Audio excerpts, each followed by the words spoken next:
Hey everyone, welcome back to another video. In this video, I'm going to show you how to find your membership card on the Sam's Club app. Now, this video is going to be particularly useful for individuals. Let's say that you want to go ahead and find your Sam's Club membership card.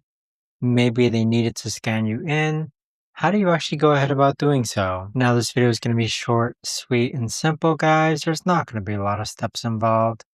Now, in order to do this, what you're first going to do is log on to the Sam's Club app. Next, click on Account on the bottom right-hand corner. Then on the top-hand side, you're going to be able to find your membership number. So click on Open Membership Card. And so this right here is your membership card, and there you have it. But that right there, guys, is the best and easiest way that I know of to actually go ahead and find your membership card on the Sam's Club app. If you guys know of a better or easier way to actually do this, let me know in the comments down below. I would love to know.